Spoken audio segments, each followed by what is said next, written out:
Hey guys, I want to turn to Joel chapter 2, verse 25. Joel was a Hebrew prophet in the Old Testament, and he's bringing some promised deliverance information to people. He's saying, look, verse 25, then I will make up to you for the years that the swarming locust has eaten, the creeping locust, the stripping locust, and the gnawing locust. You know, during the pandemic, there was also a huge problem with locusts in certain parts of the world. And they can come and just strip all the vegetation down to nothing in a matter of moments.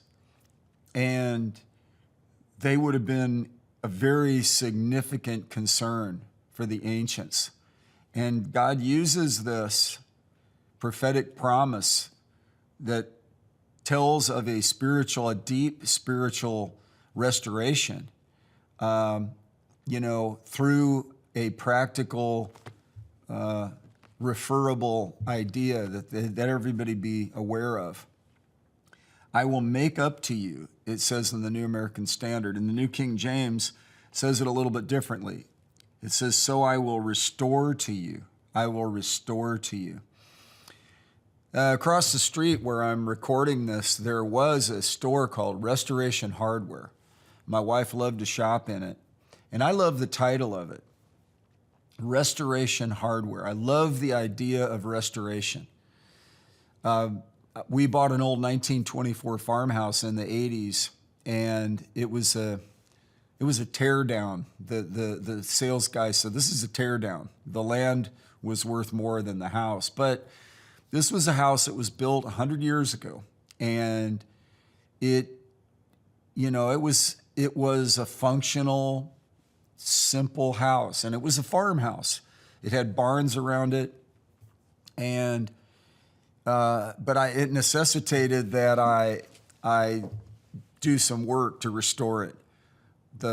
Through settling, the floors were sunken in the middle, so I had to go underneath, and I had to take a jack and raise and put posts in and raise the floor up under the joists. I learned a lot doing it. I had to change up the wiring from the old style of wiring to the more modern wiring to make it safe, and that was becoming brittle and dangerous. And redid some of the plumbing. I learned a lot, Well, let me tell you, this promise here is from a faithful God that knows what he's doing, that he knows how to restore when things come at our lives that diminish us, that drain us, that try to deceive us, or try to derail us.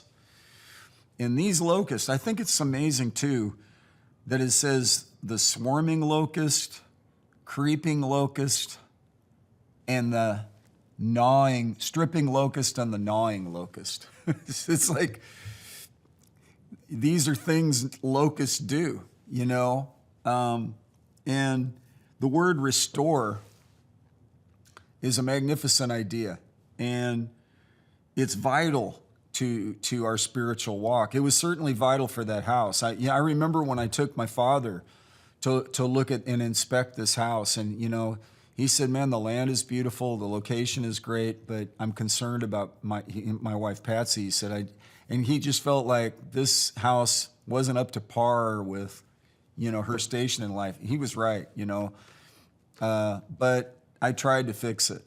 And we even moved in, and while I was restoring it, I don't recommend that to anybody. But that's just the way it was for us. But with God, he moves in to restore us. He makes us a brand new creation on the inside.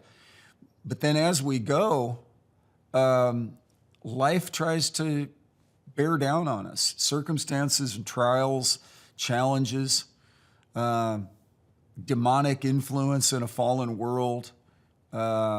It can swarm, it can creep, it can strip, and it can gnaw at us, right?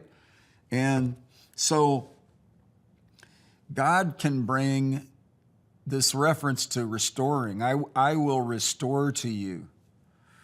It refers to bringing something back that has been missing or has been taken away. The years the locust has eaten. I don't know what's happened in your life that's tried to diminish you, distract you, upset you, unsettle you. But I'm telling you, this is a promise that God made through the prophet Joel to ancient Israel. And it's bumped up over and over again in the New Testament. This is a worthy promise that's vital. This is an indication of the nature of God. He said, I will make all things new. He told through the prophet Isaiah, I'll make a roadway in the wilderness and rivers in the desert. So I just want to inspire you to start to trust God. Get out of cynicism. I know what it's like to have personal hurt. I know what it's like to have self-loathing and feel like I'm stuck because I'm just not doing the best I could be doing. The good news about that is God can grant us repentance and help us to shift and change. And we're going to talk more about that in the upcoming days. But right now, I pray whatever and wherever you need restoration, wherever I need restoration, that God will restore to us the years the locust has eaten, revive us and get us back in top shape. And I pray that God helps you to get encouraged about this. And I want you to pay particular attention to this verse because we're going to get back to this some more. God bless you guys. Have a great day.